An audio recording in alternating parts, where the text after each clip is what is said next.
اعوذ باللہ من الشیطان الرجیم بسم اللہ الرحمن الرحیم وما اصابکم من مصیبت فبما کسبت ایدیکم ویعفو عن کثیر۔ اب یہ آیت نمبر 30 ہے سورۃ شورى کی۔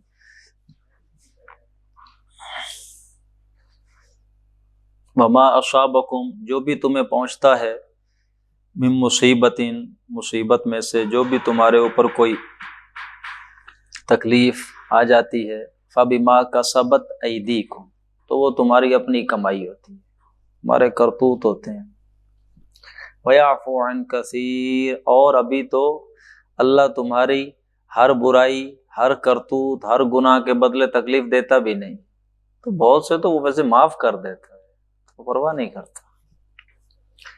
یہ فلسفہ ذہن میں رہنا چاہیے کہ انسان پر اگر کوئی تکلیف آ گئی ہے، مصیبت آ گئی ہے، کوئی آفت آ گئی ہے، تو اسلام یہ بتاتا ہے کہ اس کا سبب دو میں سے کوئی ایک ہوگا۔ سب سے پہلے تو یہ دیکھیں کہ ہو سکتا ہے وہ آپ کی ہی کرتوت کی وجہ سے ہو، آپ کی کوئی ایسا ہے عمل جو آپ غلط کر رہے ہیں۔ دیکھیں، اپنے کردار کو دیکھیں، اپنے معاش کو دیکھیں، اپنی معاشرت کو دیکھیں، کوئی حرام چیز تو نہیں ہے، اللہ کی نافرمانی تو نہیں کر رہے۔ پہلے تو یہ سمجھیں کہ یہ جو مصیبت آئی ہے میرے اس غلط عمل کی وجہ سے۔ اور اگر آپ دیکھیں کہ آپ اپنی کوشش سے بھرپور اللہ کی فرما برداری کرنا چاہ رہے ہیں، کر بھی رہے ہیں، کوئی بظاہر آپ کسی میں ملوث نہیں ہیں، کوئی فرض نہیں چھوڑا، کسی حرام کا ارتکاب نہیں ہے، پھر بھی یہ مصیبت آئی ہے، تو پھر اس میں اسلام یہ کہتا ہے کہ اللہ کی طرف سے آزمائش ہے، آپ صبر کے سوا کچھ نہیں۔ تو یہاں یہی بات کی گئی ہے کہ جو تمہیں پہنچتا ہے، جو تکلیف آتی ہے، وہ تمہارے ہاتھوں کی کمائی ہوتی ہے، اپنے تمہارے کام ہوتے ہیں۔ وما انتم بمعجزین فی الارض، تم اللہ کو عاجز نہیں کر سکتے، حق کو تم شکست نہیں دے سکتے۔ اللہ کا جو امر ہے، جو اللہ کا حکم ہے، تم اسے فرسٹریٹ نہیں کر سکتے۔ وَمَا لَكُم مِّن دُونِ اللَّهِ مِن وَلِيٍّ وَلَا نَصِيرٍ، اللہ کے سوا نہ تو کوئی تمہارا ولی ہے اور نہ کوئی تمہارا مددگار ہے۔ وَمِنْ آيَاتِهِ الْجَوَارِ فِي الْبَحْرِ كَالْأَعْلَامِ، اور یہ بھی اس کی نشانیاں ہیں۔ دیکھو تو صحیح ذرا، سمندر میں جہاز چلتے ہیں، جوار فی البحر، سمندر میں، کل اعلام، اتنے بڑے بڑے جیسے پہاڑ چل رہے ہیں، ٹھیک ہے جناب، وہی ہے، فی البحر کل اعلام، جیسے پہاڑ چل رہے ہیں۔ یہ ہاں جی آگے واضح ہو رہا ہے، ان یشاء یسکن الریح، اور اگر اللہ چاہے تو جو ریح ہے، ہوا ہے جو لے کے چل رہی ہے ان جہازوں کو، اللہ چاہے تو ہوا روک دے، فیظللن رواکد علی ظہری، تو پھر جہاز وہ سمندر کی پیٹھ پہ کھڑے ہی رہیں گے، ادھر ادھر جا ہی نہیں سکیں گے۔ یہ اس دور کی بات اب کی جا رہی ہے جب یہ ماڈرن انجنز نہیں تھے، سٹیم انجن، اب تو ہوا ہو نہ ہو جہاز نہیں رکتے، بڑے بڑے انجن بن گئے ہیں۔ تو وہ یہ تھا کہ جنہیں پہلے جہاز، جنہیں بادبان لے کے چلتا تھا، تو بادبان تو ہوا کے ساتھ، جدھر ہوا جائے گی ادھر جائے گا، وہ ہوا رک گئی تو اب کھڑا ہے جہاز، تو چل ہی نہیں رہا۔ یہ اس اللہ کی نشانیوں میں سے ہے، یہ جو جہاز سمندروں میں چلتے ہیں پہاڑوں کی طرح، اللہ چاہے تو ہوا روک دے، وہ پھر کھڑے رہیں سمندر کی پیٹھ پہ۔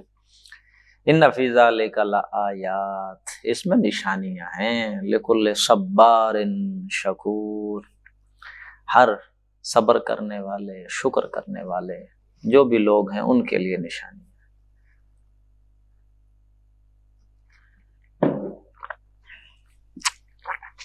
او یوبقہن بما کسبوا، اب وہ جو سمندر جہاز میں کھڑے ہیں، اب اگر اللہ چاہے تو انہیں وہاں غرق کر دے، ہلاک کر دے، مما کسبوا، ان کی اپنی کمائی کی وجہ سے، وَهُوَ وَاقِعٌ بِهِمْ، کہاں چلا گیا، نہیں، وَيَعْفُو عَنْ كَثِيرٍ، اور بہت سے قصور معاف بھی کر دے، کثیر بہت سے جو گناہ ہیں معاف بھی کر دے اللہ اگر چاہے تو۔ وَيَعْلَمَ الَّذِينَ يُجَادِلُونَ فِي آيَاتِنَا، اور یہ کہ پھر جان لیں وہ لوگ کہ جو ہماری آیتوں میں جھگڑا کرتے ہیں، ما لہم من محیص، کہ ان کے لیے کوئی بھاگنے کی جگہ نہیں۔ جہاز میں جو اندر کھڑے ہیں اب وہاں سمندر میں، اللہ چاہے تو انہیں ہلاک کر دے اور انہیں پتہ چل جائے کہ اللہ کی آیات کے ساتھ جھگڑا کرنے کے بعد بچنے کے لیے کوئی راہ فرار ہوتی نہیں ہے۔ یہ جو اب آگے کچھ آیات آ رہی ہیں یہ بڑی اہم آیات ہیں۔ ان آیات میں اب اوصاف بتائے گئے ہیں، خوبیاں بتائی گئی ہیں کہ جو لوگ یہ عزم کر لیں، ٹھان لیں کہ ہم نے تو زندگی گزارنی ہے، ان صلاتی و نسکی و محیای و مماتی للہ رب العالمین کی تصویر بن کر، تو وہ پھر اپنے کردار میں یہ اوصاف پیدا کریں۔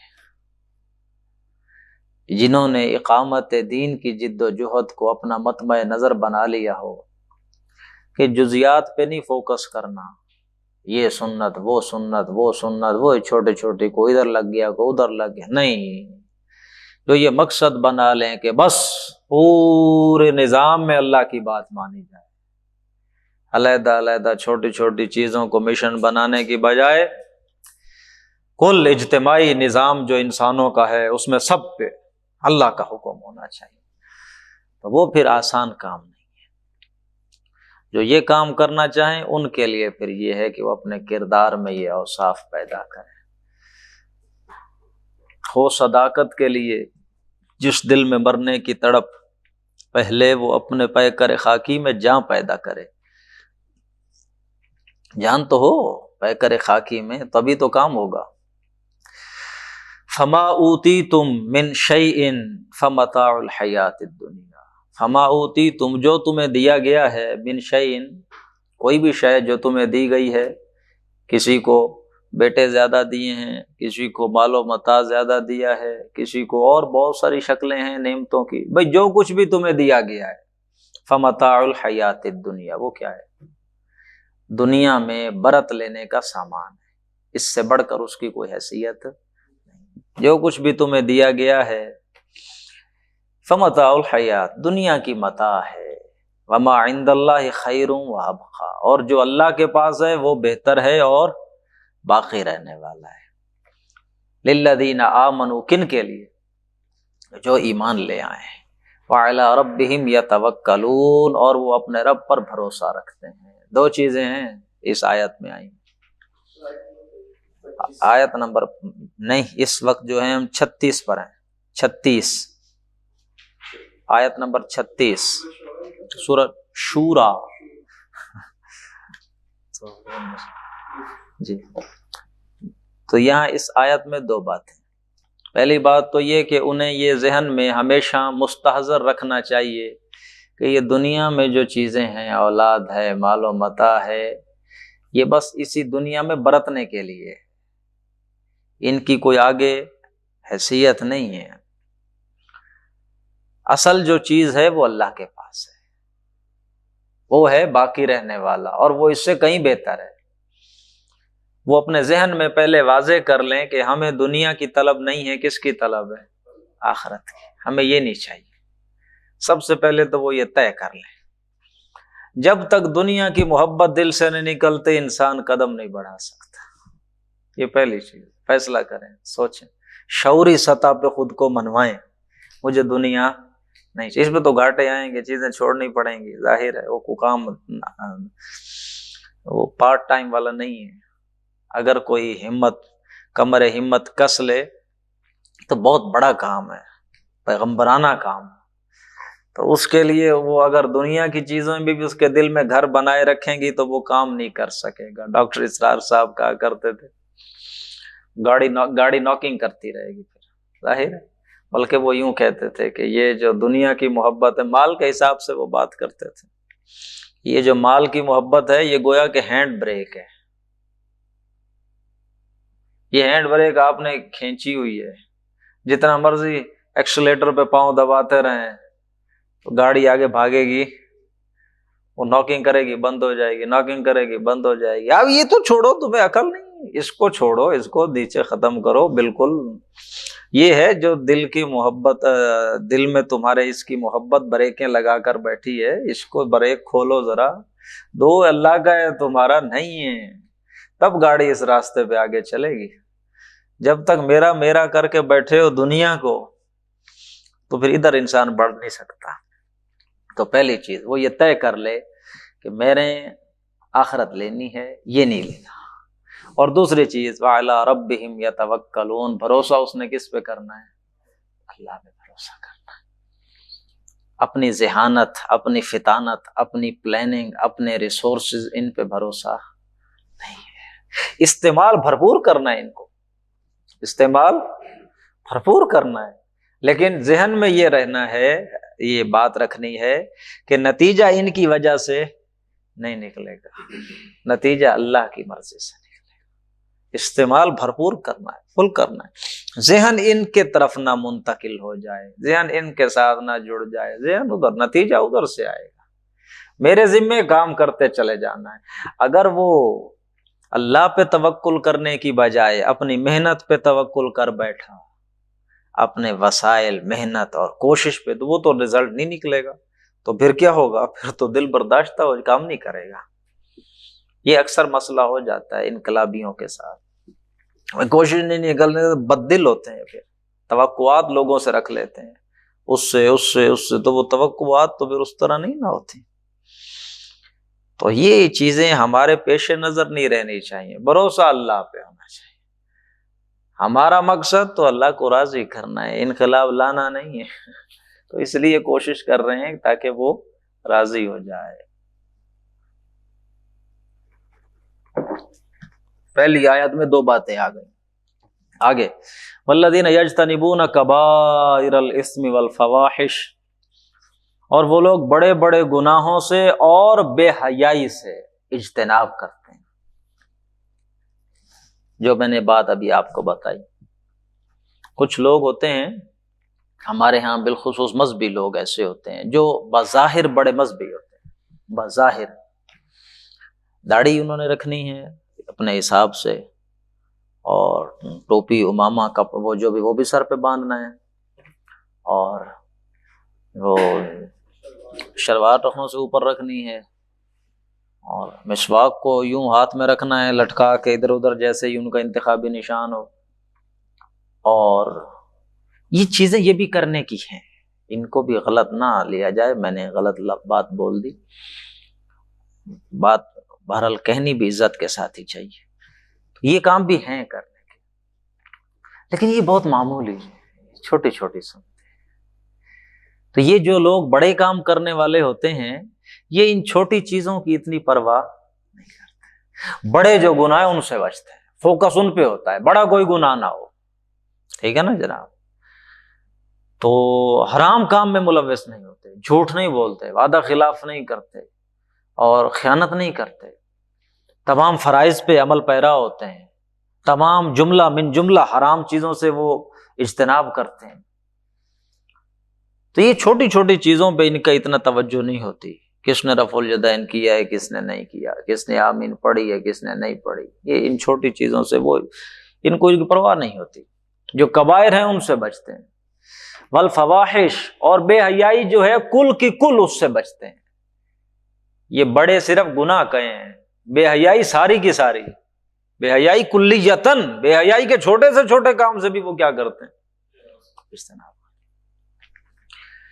بے حیائی جو ہے یہ بڑی نالائق چیز ہے، حیا والا معاملہ۔ جس وقت حیا نکل جاتی ہے، اللہ کے رسول صلی اللہ علیہ وسلم کا فرمان ہے اذا لم تستحی فاصنع ما شئت، جب تو نے حیا ہی نہیں کرنی پھر جو مرضی کر، پھر اللہ کو کیا تیری ضرورت۔ حیا، الحیاء شعبۃ من الایمان، ایمان کا جزو لازم ہے، یہ نہیں ہے تو پھر ایمان کے اندر خرابی ہے۔ فواحش سے وہ اجتناب کرتے ہیں، وَإِذَا مَا غَضِبُوا هُمْ يَغْفِرُونَ، اور جب انہیں غصہ آتا ہے غصے کو کنٹرول کر لیتے، دبا لیتے، معاف کر دیتے ہیں، غصے میں نہیں انتقام لیتے، بدلہ نہیں، غصے میں معاف کرتے ہیں، سوچ سمجھ کے انتقام بدلہ لیتے ہیں، چڑھائی کرتے ہیں، باطل کے آخر چیلنج تو کرنا ہے، لیکن وہ بڑی پلان، بالکل غصے میں نہیں، غصہ جب آ جاتا ہے تو پھر اس میں طریقے سے چلتے ہیں۔ اس میں بھی دو باتیں آ گئی آگے، والذین استجابوا لربہم، یہ وہ لوگ ہیں کہ جو لبیک کہتے ہیں اپنے رب کی پکار پر، اللہ نے حکم دیا فوراً مان لیتے ہیں، اپنے رب کی پکار پر لبیک کہتے ہیں۔ آپ پڑھ کر آئے ہیں سورت یہاں تک، ابھی تک کون سی پکار آئی ہے اللہ کی جانب سے؟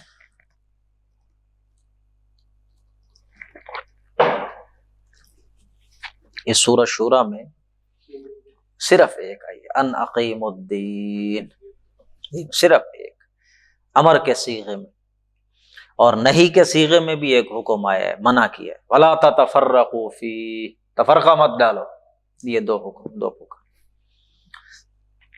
اس پکار پہ رب کی جو کیا کہتے ہیں؟ لبیک کہتے ہیں۔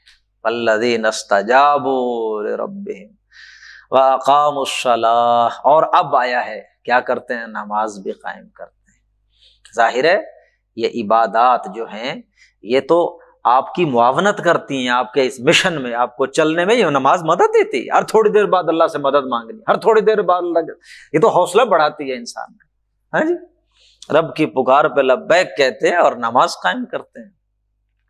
وَأَمْرُهُمْ شُورَى بَيْنَهُمْ، اور ان کے آپس میں جو معاملات ہیں وہ مشورے سے، مشورہ بڑی اہم چیز ہے، اسلام نے اس کا حکم دیا ہے، مشورہ کرو آپس میں۔ مشورہ کرنا لازمی ہے، لیکن امیر مشورے کا پابند نہیں، مشورہ امیر کی ضرورت ہے، مشورہ لے، لیکن یہ جو باقی لوگ ہیں مشورہ دینے والے، یہ ان کا پریولیج نہیں ہے، وہ اس کی ضرورت ہے، اس نے لینا ہے، اسے چاہیے کہ لے، حکم دیا جا رہا ہے آپس کے معاملات مشورے سے طے کرو۔ جو ہم بار بار کہتے ہیں کہ اللہ کا نظام معاشی، سیاسی، سماجی اس طرح سے آپ کو نہیں ملے گا قرآن حدیث سے، آپ تو صرف اصول لیں گے وہاں سے، باقی تو آپس میں مشورہ کر کے معاملات دے کے موجودہ نظام جیسے چل رہا ہے اسی کو اس میں فٹ کرنا ہے، کہ اصول وہ ہوں، ان کو ہم وائلیٹ نہیں، ان کو بریچ نہیں کریں گے، باقی تو یہ نظام جو چل رہا ہے اسی کو ہم نے اس کے اندر فٹ کرنا ہے۔ ہاں جی، تو یہ مشورے کے ساتھ ہوگا، آپس میں معاملات کرتے ہیں مشورے کے ساتھ، امرہم شورا بینہم، ہمیں ٹھوس نہیں دیتے اپنی بات، اللہ کے رسول نے مشورے کیے ہیں صلی اللہ علیہ وسلم۔ غزوہ احد میں کچھ صحابہ سے غلطی ہو گئی، بات نہیں مانی، جلد بازی کر بیٹھے، کتنے بڑی سزا دی اللہ رب العزت، اور اس کے بعد اللہ نے فرما دیا ہم نے انہیں معاف کر دیا ہے، اور پھر نبی سے کہا ہے کہ آپ پھر ان سے کیا کریں؟ مشورہ کریں، وشاورہم فی الامر، پھر ان سے مشورہ کریں اپنے معاملے میں، یعنی انہیں لگے کوئی ایسی بات سب کی سنی جانی چاہیے، اور آپ نے بات مانی۔ غزوہ احد میں صحابہ کی بات مانی، اپنی رائے کو پیچھے رکھا ہے آپ نے، آپ مدینہ کے اندر رہ کے لڑنا چاہتے تھے، نوجوان صحابہ کہتے تھے باہر چل کے، آپ نے کہا چلو ٹھیک ہے نا۔ غزوہ بدر میں آپ نے بات مانی، آپ کو کہا گیا کہ خیمہ یہاں نہ لگائیں، ادھر لگا لیں، آپ چلے ادھر لگاؤ، تو یہ آپ مشورہ کیا آپ نے، اور لوگوں کے مشورے کو آپ نے ویلیو کیا ہے، عمل کیا ہے ان باتوں پہ۔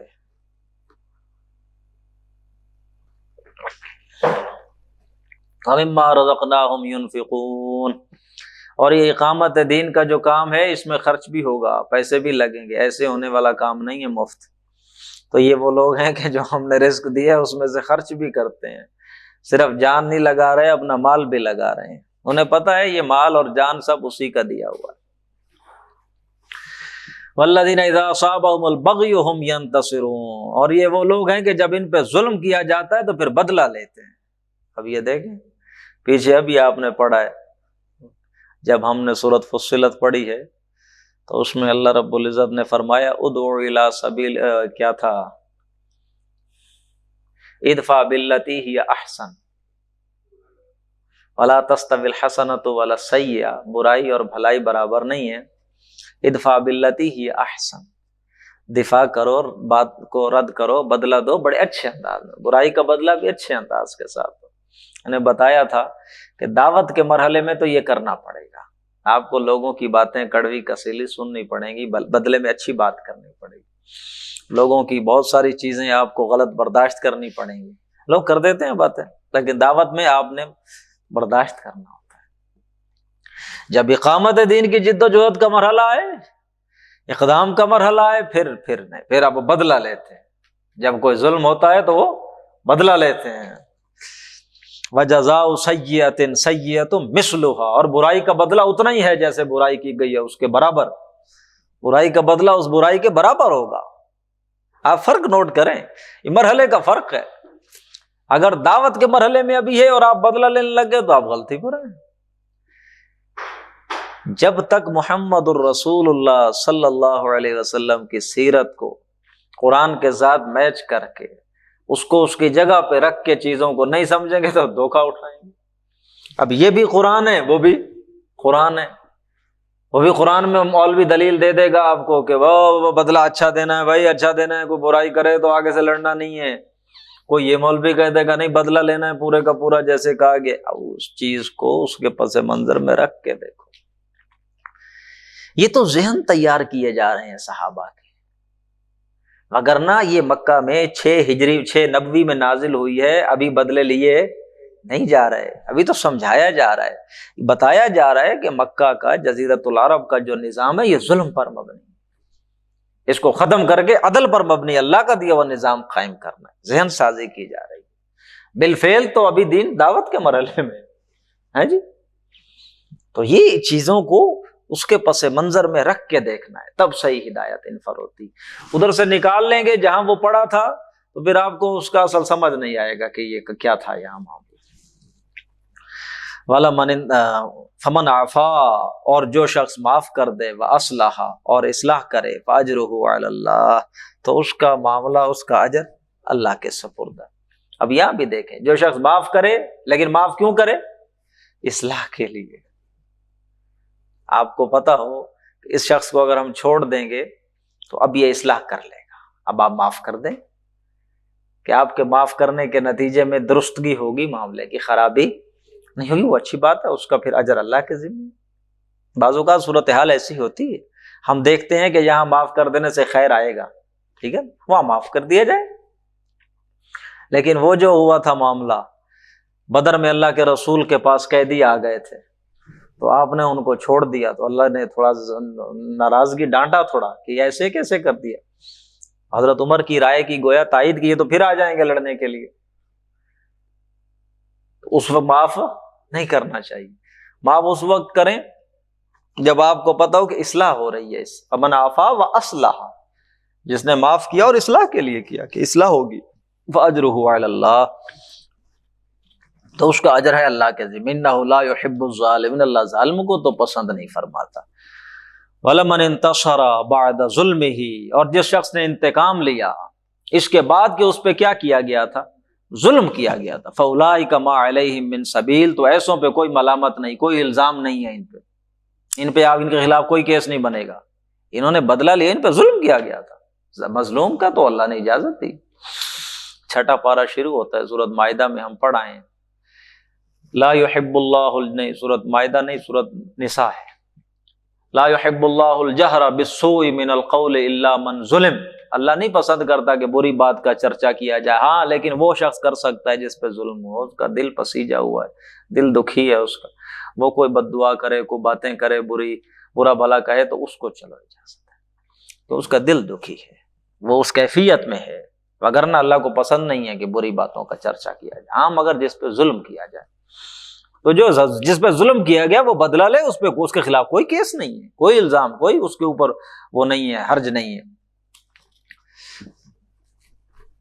انما السبیل علی الذین یظلمون الناس، ملامت، الزام اور کیس تو ان لوگوں پر بنے گا کہ جو لوگوں پر ظلم کرتے ہیں، ویبغون فی الارض، اور سرکشی کرتے ہیں زمین میں، ناجائز بغاوت پھیلاتے ہیں۔ اصل تو یہ جو ظالمانہ نظام تھا اس کے خلاف بات کی جا رہی ہے، اصل تو ان کی جڑ کاٹنی ہے کہ جو ناک فساد پھیلا رہے ہیں، سرکشیاں کرتے ہیں، ظلم کر رہے ہیں لوگوں پر۔ یہ سرداران ابو جہل، ابو لہب، عتبہ، شیبہ، انہوں نے تو بازار گرم کر رکھا ہے۔ اس کو بھی سمجھ لیں ذرا آپ، بت پرستی کا دین کیا ہے، یہ کیوں بت بنائے جاتے ہیں؟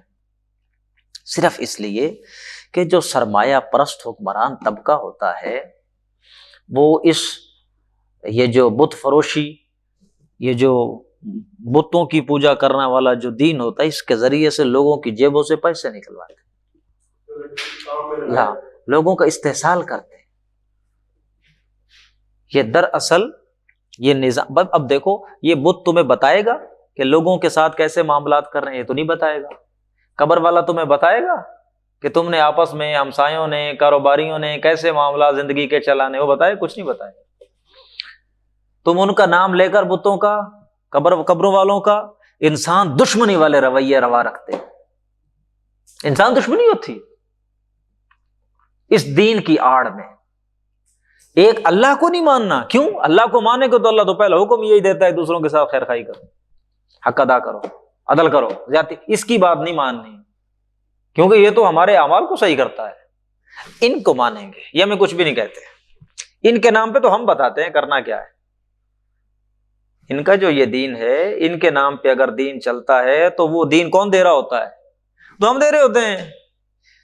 وہ تھوڑا نہ بتائے گا کوئی کام، قبر والا تھوڑا نہ بتائے گا، یہ تو ہم ڈیسائیڈ کریں گے۔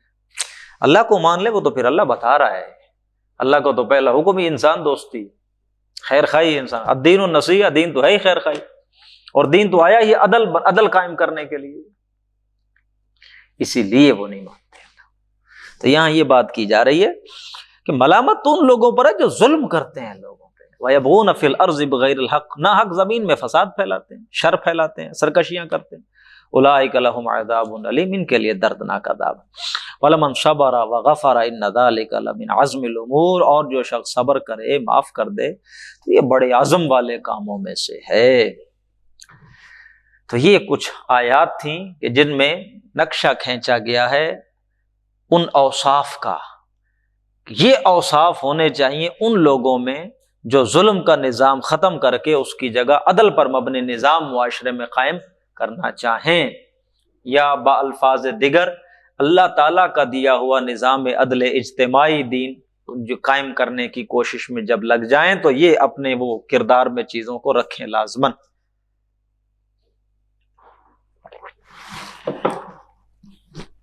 فَمَن يُضْلِلِ اللَّهُ فَمَا لَهُ مِن وَلِيٍّ مِّن بَعْدِهِ، جس کو اللہ گمراہ کر دے تو اس کے لیے پھر کوئی دوست نہیں ہے اس کے بعد۔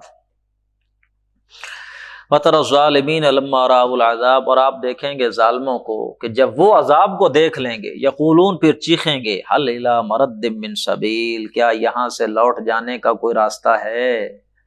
واپس کہیں دنیا میں جا سکتے ہیں ہم یہاں سے؟ وَتَرَاهُمْ، اور آپ ان کو دیکھیں گے، يُعْرَضُونَ عَلَيْهَا، کہ وہ جب پیش کیے جائیں گے عذاب کے سامنے، جہنم کے سامنے، خاشعین من الذل، نگاہیں نیچی گاڑی ہوئی ہوں گی، انہوں نے نیچی آنکھیں ہوں گی، اوپر نہیں اٹھا سکیں گے نگاہیں، من الذل، ذلیل ہونے کی وجہ سے ذلیل ہوں گے۔ ینظرون من طرف خفی، دیکھیں گے کن آنکھیوں سے، آنکھوں کے کناروں سے دیکھیں گے۔ وقال الذین آمنوا، اور پھر اہل ایمان اس دن کہیں گے، ان الخاسرین الذین خسروا انفسهم واہلیہم یوم القیامہ، گھاٹے میں تو وہ لوگ پڑ گئے جنہوں نے دنیا کی زندگی میں اپنے اور اپنے گھر والوں کو خسارے میں ڈال لیا تھا۔ کس گھاٹا اٹھانے والے تو وہ لوگ ہیں جنہوں نے گھاٹے میں ڈالا اپنے آپ کو اور اپنے گھر والوں کو قیامت کے دن، تیاری نہیں کی قیامت کے دن کے لیے، خود بھی گھاٹے میں پڑے اور اپنے اہل و عیال کو، بیوی بچوں کو بھی نیکی کی رغبت نہیں دلائی، اللہ کی محبت نہیں دلائی، بات نہیں کی اللہ کی۔ گھروں میں بیٹھ کے، یا آپ لوگ پریکٹس کریں شعوری طور پر، گھر میں بیٹھ کے اللہ کے رسول کا تذکرہ کریں، کچھ باتیں بچوں کو بتائیں، اللہ کی یاد پیدا کریں، چیزیں تذکرہ گھروں میں کریں، اللہ کا ضرورت سمجھیں اپنی، کل کو اللہ کو جواب دینا ہے۔ آپ کہنے جوگے ہوں، میں اللہ کہتا تھا، میں نے کہا تھا، میں نماز پڑھتا تھا، میں انہیں کہتا تھا، میں گھر میں بیٹھ کے تیرے رسول کی باتیں کرتا تھا۔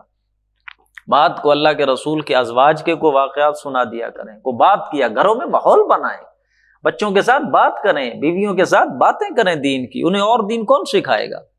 ہم مرد تو باہر سے سیکھ لیتے ہیں، وہ گھر میں صرف ڈرامے دیکھتی ہیں، اچھی چیز نہیں دیکھتے کوئی، صرف نالائکی۔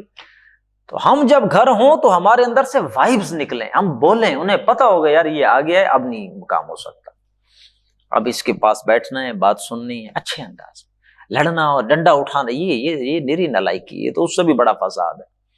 پیار سے سکون، ایک خاموش انسان کا بڑا روب ہوتا ہے، کام کی بات کرنے والے انسان کا بڑا روب ہوتا ہے، فضول یاوا گوئی کرنے والے کی نہ بچے سنتے نہ بیوی سنتے نہ کوئی، خاموش انسان وقت پہ بولنے اس کی بڑی عزت ہوتی ہے، اسے غصہ کرنا ہی نہیں پڑتا، تو ایک بات بتانی ہوتی، تو یہ گھروں میں ماحول بنائیں تاکہ ہم اس کا مصداق نہ کہیں بن جائیں۔ الا ان الظالمین فی عذاب مقیم، خبردار ہو جاؤ یہ ظلم کرنے والے لوگ جو ہیں، ظالم لوگ، یہ آخرت میں ہوں گے عذاب مقیم میں، ہمیشہ رہنے والا عذاب۔ وما کان لهم من اولیاء، اور ان کے لیے نہیں ہوگا کوئی بھی اولیاء، کوئی دوست، کوئی ولی نہیں ہوں گے، ینصرونہم من دون اللہ، جو ان کی مدد کر سکیں اللہ کے سوا۔ ومن یضلل اللہ، اور جس کو اللہ ہی گمراہ کر دے، فما لہ من سبیل، اس کے لیے تو پھر کوئی اور راستہ ہو ہی نہیں سکتا۔ استجیبوا، اب یہ دو آیتیں بھی بڑی خوبصورت ہیں، استجیبوا لربکم، تو لبیک کہو اپنے رب کی پکار پر۔ پیچھے جو آیا تھا نا کہ وہ لوگ لبیک کہتے ہیں اپنے رب کی، ان کی خوبی بیان کی تھی، یہاں حکم دیا جا رہا ہے استجیبو، جواب دو، لبیک کہو اپنے رب کو، من قبل ان یاتی یوم، اس سے پہلے کہ وہ دن آ جائے، لا مرد لہ من اللہ، کہ وہ پھر دن ٹلنے والا، ما لکم من ملجأ یومئذ، اس دن پھر تمہارے لیے کوئی ملجا نہیں ہوگا۔ ملجا اور مأوا اکثر بولا جاتا ہے پناہ گاہ کے لیے، ملجا اور مأوا، اس دن کوئی ملجا نہیں ہوگا۔ وما لکم من نکیر، اور نہ اس دن کوئی انسان انکار کر سکے گا، چیزوں سے مکر سکے گا، پھر سکے گا، ایسا نہیں ہوگا۔ فَإِنْ أَعْرَضُوا، اے میرے نبی اگر یہ لوگ اعراض کر لیں، فَمَا أَرْسَلْنَاكَ عَلَيْهِمْ حَفِيظًا، تو ہم نے آپ کو ان پہ ذمہ دار بنا کے نہیں بھیجا، آپ ان کے حوالے سے رسپانسبل نہیں ہے، آپ ان کے حوالے سے اکاؤنٹیبل آپ نہیں ہوں گے۔ ان علیک الا البلاغ، آپ کا جو ذمہ کام ہے وہ صرف پہنچانا ہے، منوانا نہیں ہے۔ وَإِنَّا إِذَا أَذَقْنَا الْإِنسَانَ مِنَّا رَحْمَةً فَرِحَ بِهَا، انسان کا اب ایک رویہ بتایا جا رہا ہے کہ انسان کا تو معاملہ یہ ہے، جب ہم اسے کوئی رحمت کا مزہ چکھائیں، نعمتیں دے دیں تو پھولے نہیں سماتا، اتراتا ہے، دوسروں کو حقیر سمجھنے لگ جاتا ہے۔ وَإِن تُصِبْهُمْ سَيِّئَةٌ بِمَا قَدَّمَتْ أَيْدِيهِمْ فَإِنَّ الْإِنسَانَ كَفُورٌ، اور اس کے ہاتھوں کی وجہ سے، اس کے اپنے کرتوتوں کی وجہ سے مصیبت آ جائے تو بڑا ناشکرا ہو جاتا ہے، مایوس بن کے بیٹھا باتیں کر رہا ہوتا ہے، پتہ نہیں کیا ہو گیا کیا ہو گیا، یہ جناب اس کا قدم نہیں اٹھتے۔ انسان کا رویہ ہے، ہر انسان کا یہی۔ للہ ملک السماوات والارض، آسمان اور زمین کا ملک کس کا ہے؟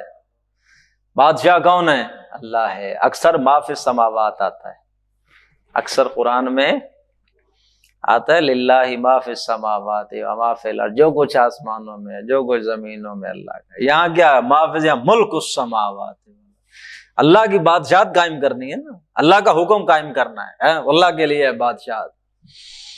یخلق ما، یہ بھی بڑا پیارا انداز آگے آ رہا ہے قرآن مجید میں، یہ نمایاں شاندار مقام ہے،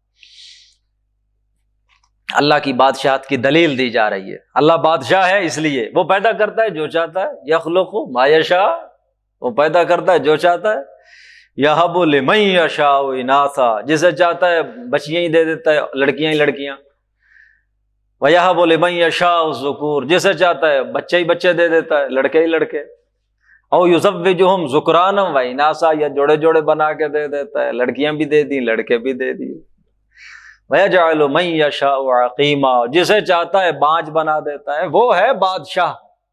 آگے دلیلیں دی ہیں اس کی بادشاہت کی، یہ جو چاہتا ہے کرتا ہے۔ إِنَّهُ عَلِيمٌ قَدِيرٌ، وہ جانتا ہے، اسے پتہ ہے کس کو کیا کیا دینا ہے، قدیر اور قدرت رکھتا ہے۔ وَمَا كَانَ لِبَشَرٍ أَن يُكَلِّمَهُ اللَّهُ، کسی بشر کے لیے تو یہ ممکن ہی نہیں ہے کہ اس سے اللہ کلام کرے، بشر کا یہ مقام نہیں ہے، کسی بشر کے یہ لائق نہیں ہے، کسی بشر کے یہ شایان شان نہیں ہے، کوئی بشر یہ ڈیزرو نہیں کرتا۔ اللہ تو جو چاہے کرے، اللہ چاہے جس سے مرضی بات کر لے، لیکن کسی بشر کا یہ مقام نہیں ہے، کسی بشر کی حیثیت نہیں ہے کہ اللہ اس سے کلام کرے، الا وحیا، ہاں مگر ان طریقوں سے، الا وحیا، یا تو وحی کے ذریعے سے۔ وحی کا مطلب ہے کہ اللہ دل میں القاء کر دے، بات ڈال دے دل میں، ٹھیک ہے نا جناب؟ جیسے اللہ نے بات ڈال دی وہ حضرت موسیٰ علیہ السلام کی والدہ کے دل میں، کیسے صندوق میں ڈال دے، ہم نے وحی کی اس کی ماں کو، اوحینا، ٹھیک ہے، اللہ دل میں بات ڈال دیتا ہے، الہام، القاء، یہ ساری چیزیں، یہ وہ والی وحی۔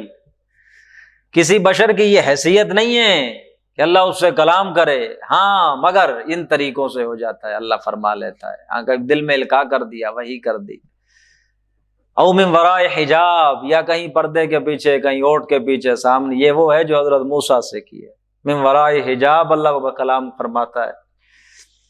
او یرسل رسولا، یا اللہ رسول بھیجتا ہے، کوئی فرشتہ بھیجتا ہے، فیوحی باذنہ ما یشاء، اور پھر وہ فرشتہ وحی کرتا ہے اس اللہ کے حکم سے جو چاہتا ہے۔ قرآن اس وحی کی شکل میں آیا ہے، یہ تیسری یہاں بتائی گئی ہے کہ اللہ رسول بھیجتا ہے، پھر وہ رسول آ کے بات دیتا ہے جو بھی وہ اللہ چاہتا ہے۔ قرآن مجید پورے کا پورا اس تیسری وحی کی شکل میں آیا ہے۔ انہ علی حکیم، اللہ بہت بلند ہے، اللہ حکمت والا ہے۔ وَكَذَلِكَ أَوْحَيْنَا إِلَيْكَ رُوحًا مِّنْ أَمْرِنَا، اسی طرح ہم نے آپ کی طرف وحی کر دیا، روحًا مِّنْ أَمْرِنَا، یہاں قرآن کو کہا ہے روحًا مِّنْ أَمْرِنَا، یہ ہم نے آپ کی طرف وحی کر دیا۔ ما كنت تدری ما الکتاب ولا الایمان، آپ تو جانتے ہی نہیں تھے کتاب کیا ہوتی ہے، ایمان کیا ہوتا ہے، آپ کو کیا پتا، آپ تو پڑھے لکھے، آپ کتاب میں تھوڑا پڑھی ہوئی تھی، آپ کو نہیں پتا تھا کتاب کیا ہے، ایمان کیا ہے، ہم نے آپ کی طرف یہ قرآن وحی کر دیا ہے۔ ولیکن جعلناہ نورا، لیکن ہم نے اس کو نور بنایا ہے، قرآن کو آپ کی طرف نور بنا کے اتارا ہے۔ نہدی بہ من نشاء من عبادنا، ہم ہدایت دیتے ہیں اس کے ذریعے اپنے بندوں میں سے جس کو چاہتے ہیں۔ اللہ کے رسول صلی اللہ علیہ وسلم کو بھی ایمان اس قرآن نے آ کر دیا، یعنی آپ کے سینے میں وہ فطرت پہلے سے ہی اچھی موجود، آپ کے سینے میں ایمان، جو مفسرین کہتے ہیں اجمالی ایمان پہلے موجود تھا، تفصیلی ایمان قرآن کے آنے کے، یا اسی کو دوسرے لفظوں میں ڈاکٹر اسرار صاحب کہا کرتے تھے کہ پوٹینشلی ایمان پہلے تھا، پھر اس کو آ کے وہ ایک ریئلٹی کی شکل میں اس نے قرآن مجید نے آ کے اس طرح بتایا۔ اب اللہ کے رسول ہیں، وہ ہدایت، اللہ کے رسول وہ مجسم نور ہو گئے ہیں جی، مکمل، اب وہ ان سے نور جو بیٹھتا ہے لیتا ہے، قرآن کی ہدایت، ایمان حاصل کرتا ہے ان کی صحبت میں جو بیٹھا۔ وَإِنَّكَ لَتَهْدِي إِلَى صِرَاطٍ مُسْتَقِيمٍ، اور اب آپ سیدھا راستہ دکھاتے ہیں۔ صراط اللہ الذی لہ ما فی السماوات وما فی الارض، اللہ کا راستہ، وہ اللہ کے جس کے لیے ہے جو کچھ بھی ہے آسمانوں میں، جو کچھ بھی ہے زمین میں۔ الا الی اللہ تصیر الامور، آگاہ ہو جاؤ، دیکھو بھائی، سمجھو اللہ ہی کی طرف ہے تمام معاملات کا لوٹ کر جانا۔ یہ جی سورہ شورى ختم ہو گئی، الحمدللہ۔ 4 سورتوں کے اندر جو مضمون تھا عملی، توحید عملی کا، جو شروع ہوا تھا سورۃ زمر سے، 4 سورتوں میں آ کر مکمل ہو گیا۔ ابھی اگلی سورۃ زخرف آ رہی ہے، یہ سورۃ دخان کا جوڑا بن کر آئے گی۔ بس کرتے ہیں جی، انشاءاللہ پھر کل سے سورۃ زخرف کا آغاز کریں گے۔